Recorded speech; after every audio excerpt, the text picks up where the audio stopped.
मेरे दोस्त का एक भाई था। उसके पापा अच्छी नौकरी में थे। उनकी मम्मी भी बहुत अच्छी थी।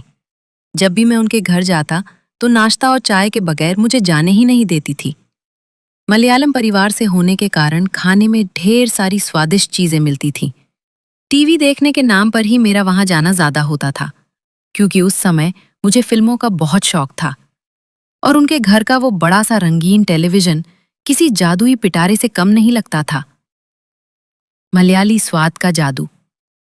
उनकी मम्मी के हाथों में वो हुनर था कि साधारण से उपमा में भी केरल की खुशबू बसा देती थी।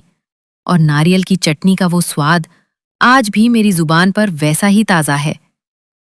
सिनेमा का जुनून। उस दौर में फिल्में देखना एक उत्सव की तरह था। हम घंटों उस पर्दे के सामने बैठकर कहानियों की दुनिया में खो जाते थे और बाहर की दुनिया को पूरी तरह भूल जाते थे। सादगी का दौर। ना इंटरनेट का शोर था, ना मोबाइल की हड़बड़ी। बस एक सच्चा साथ था, और वो निस्वार्थ प्यार जो मुझे उस घर के हर कोने में महसूस होता था। भाई जैसा रिश्ता। दोस्त का भाई मेरे लिए सगे भाई जैसा बन गया था। हमारे बीच झगड़े भी होते थे और सुलह भी उतनी ही जल्दी हो जाती थी, क्योंकि हमारा दिल साफ था। बदलता वक्त।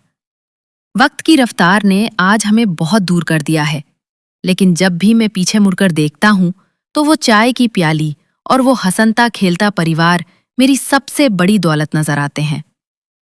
वो घर सिर्फ ईंट पत्थरों की दीवारें नहीं था, बल्कि मेरे लिए खुशियों का एक ऐसा ठिकाना था जहां मुझे कभी परायापन महसूस नहीं हुआ। आज जब मैं अपने शहर की व्यस्त गलियों में अकेला चलता हूं तो अक्सर उस घर की रसोई से आती खुशबू और आंटी की वो प्यार भरी आवाज मुझे पुकारती है। याद आता है वो रविवार का दोपहर, जब हम सब एक साथ बैठकर पुरानी साउथ इंडियन फिल्में देखते थे और अंकल अपनी नौकरी के किस्से सुनाते थे। जिंदगी के इस लंबे सफर में बहुत से लोग मिले और बहुत से छूट गए, लेकिन उस मलयालम परिवार की सादगी और उनके दिए हुए संस्कार आज भी मेरे व्यक्तित्व का हिस्सा हैं। काश समय का पहिया पीछे घूम पाता और मैं एक बार फिर उस सोफे पर बैठकर अपने दोस्त और उसके भाई के साथ जोर जोर से हंस पाता। फेसबुक की इस वॉल पर ये शब्द सिर्फ एक पोस्ट नहीं है, बल्कि मेरे बचपन के उस सुनहरे अध्याय को एक श्रद्धांजलि है जिसे मैं कभी भूलना नहीं चाहता। रिश्ते खून से नहीं, बल्कि साथ बिताए हुए उन पलों से बनते हैं जिनमें आप बिना किसी मतलब के मुस्कुराते हैं।